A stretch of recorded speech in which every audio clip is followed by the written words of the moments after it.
How's it going, everyone, and welcome back to Rangers Rundown. The preseason is over. That is all 6 games completed in the books. We can now look forward to the start of this regular season on Tuesday evening. But first, we got to talk about what just happened tonight. Kravtsov did not play in this final preseason game, which means he is probably not slated to start opening night. Is he the 13th forward? They're definitely not sending him down to Hartford because he will get claimed on waivers, and there's no way they're going to risk losing him for nothing. Some people are saying he's going to get traded. I honestly don't think so. I think he'll be the 13th forward. He'll rotate in for a couple of games early in the season just to, check his temperature, see if he's ready, and then I think they'll make a decision from there. Also, Dryden Hunt did not play in tonight's game. What's going to happen with him? Is he going to get sent down to Hartford? Is he going to be part of some sort of early season trade?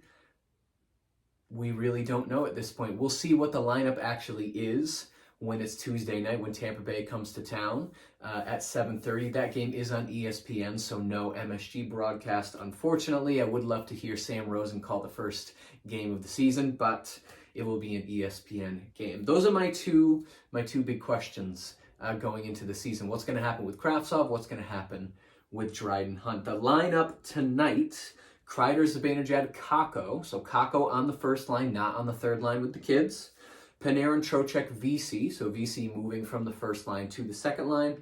Lafreniere, Hedl, and Gaudreau takes Kakko's spot on that third line. And then Blais, Carpenter, Reeves for the fourth line. Miller, Fox was a D pair tonight, and as I don't want to say similar as their games are, Fox obviously a much more offensive defenseman than Miller is.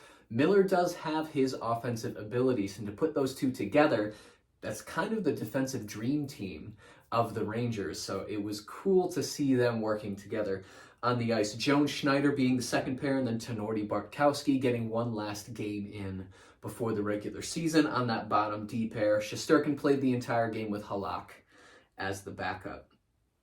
Getting into the first period, Rangers pressure early. Keandre Miller with a lot of shooting in the beginning of the game. Schneider walks into the slot for a shot 3.5 minutes in. Trocheck makes a beautiful move to get around an Islander defender, but couldn't make the cross-ice pass to finish the play. Miller, another good shot with about 5.5 minutes in. He is skating with that third line, the almost kid line, with Barclay Goodrow on it.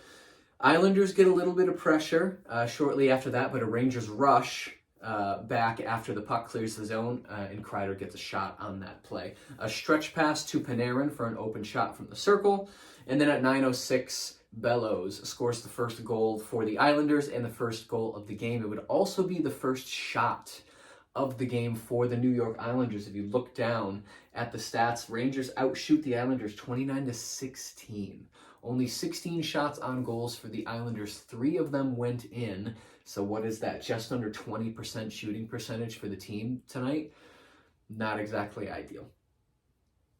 Aho sells the shot. He gets the pass across. Bellows had a wide open net. 10:29, Tenorti and Johnston fight. First fight of the preseason for the New York Rangers. Reeves has a chance after a turnover with about 8.5 minutes left in the period. And then at 11:42, Romanov takes an interference penalty. Power play 1 would be Fox, Zibanejad, Kreider, Panarin, Trocheck. Probably the first power play unit we're going to see to start the season. I think it's pretty much solid chance that Trocheck takes over Strom's position on that top power play. I hope they do rotate in Kakko and Lafreniere into that top power play every now and then, especially if it doesn't start to gel in the first couple games of the season. Maybe a fresh face, see what kind of clicks, because that final position, that bumper position that Strome was occupying, you could really put anybody in that position. The power play is going to be relatively the same. So I'd like to see a little bit of rotation if it doesn't get off to a hot start, so to speak. Power play 2 tonight, Jones, Kidline, and Gaudreau. So an interesting power play 2 tonight With 5 minutes left, Shesterkin makes 2 saves. First on a bad angle shot, the second on a rebound. Shesterkin letting up a few more rebounds than I think he would have liked. A lot of pucks hitting his glove, popping back out into the ice. 16-16, Barzal scores the second goal of the game, second for the Islanders. He creates space from Schneider in the circle, and he just rips it top corner. It was a fantastic shot. 17-11, Kreider takes a hooking penalty, and we saw 3 different penalty kill units. The first of which, Fox, Miller, Goudreau, Carpenter. The second, Trocheck, Tenorti, Schneider, Vesey. And the third, Lafreniere, Kakko, Miller, Bartowski. So Miller getting 2 shifts on the penalty kill tonight. Early pressure for the Rangers, but ice evened out after the first goal, I would say, as a period. So almost halfway through the period, Islanders come back, start tilting the ice back in their direction. Shots 8-5 in favor of the Rangers. So only 5 shots in the first period for the Islanders, but they scored twice. Second period, Blais is not on the bench for the second period, nor the third. He took a pretty big hit about halfway through that first period, and I don't think he played another shift after that. He might have played another shift in the first period, but I think he went straight to the locker room. Now, he only played 10 games last season, tore his ACL. He was out for the rest of the campaign. I don't see him being out long-term after taking a hit, but you never know with Blais. He was out the rest of the game. Maybe they took him to concussion protocol, said you're out. And he comes back for Tuesday. Maybe he's day-to-day. I would be surprised if he was week-to-week. So we'll keep an eye out for Sammy Blais there. Islanders continue to push to start the period, however, so their momentum carries over through the intermission. 4 minutes in, Zibanejad has a partial break and throws a knuckle puck at Sorokin. He tries to rip, or he fakes the wrist shot and just kind of lobs it in, see if he could sneak something past him. Didn't work. 4:27, Lee takes a cross-checking penalty. Panarin to Kreider with a tip-in try on that power play. Power play 2, the kid line had more looks than the top power play. A Reeves rush leads to a good chance for the fourth line. 8.5 minutes in, Panarin receives the puck down low, but he misses. Shesterkin denied Beauvillier on a breakaway, so Shesterkin still playing really well. First line has some pressure about halfway through the period. 10:56, Zibanejad takes a tripping penalty. During that penalty kill, Carpenter strips the puck in the offensive zone for a shorthanded chance in close. 13:47, however, Lafreniere takes a hooking penalty. And then at 14:45, Salo takes an interference penalty. So we get just over a minute of 4-on-4 play between these two teams. Rangers get a 57-second power play, which would not score. So at this point in the game, the Rangers are 0 for 3 in the power play with barely any zone time to show for it.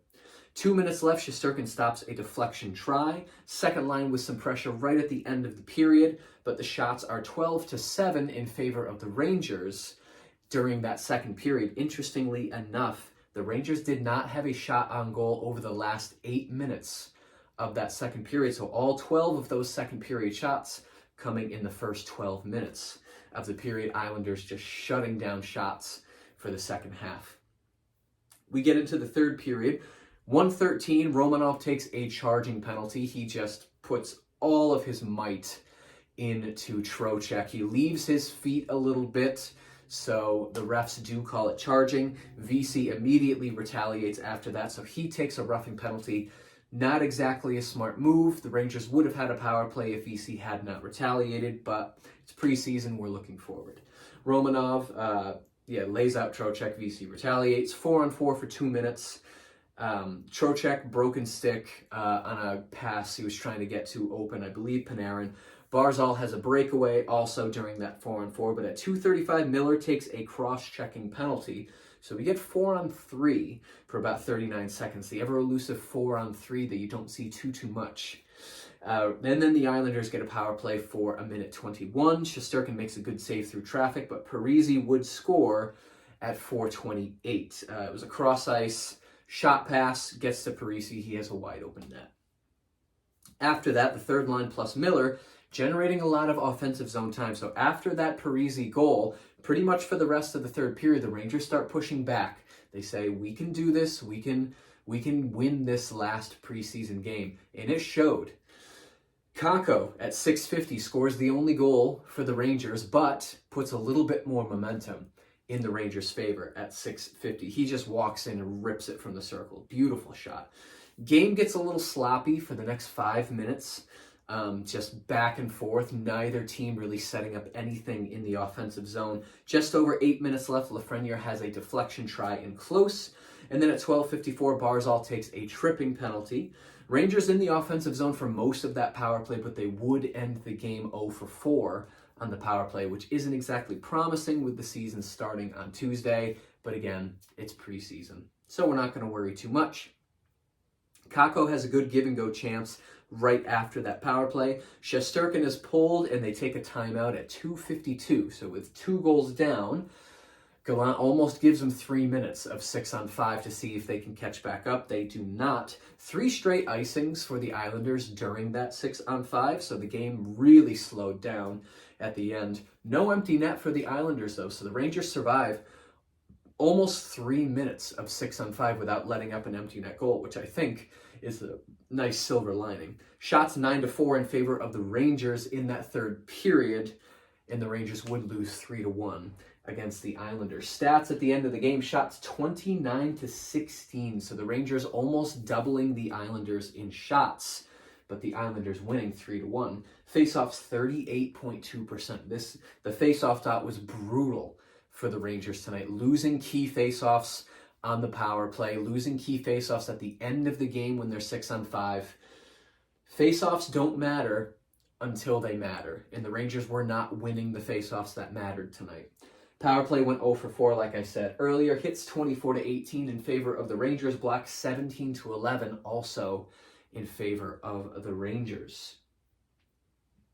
That's it. So what do the Rangers go for this preseason? I believe they went 2-3-1 over these 6 games in the preseason. Not ideal. You always want your team to win every game, but it's preseason, a lot of different line combinations, a lot of different people playing with not as much chemistry as maybe some other teammates. Preseason is over. We can officially start overreacting. Game 1, Tuesday night against Tampa Bay. That's a 7:30 game on ESPN, not MSG. And I will be here to cover every single game this season. If I can't watch it live and take notes, I'm watching it on my phone. But I will always be here to make a video for those of you that watch them. I really appreciate all of you that support this channel. It's a lot of fun for me to do, and I'm glad that some of you get kick out of it. If you enjoyed this video and you'd like to see more videos like it, be sure to hit the subscribe button. Thank you so much for watching, and I will see you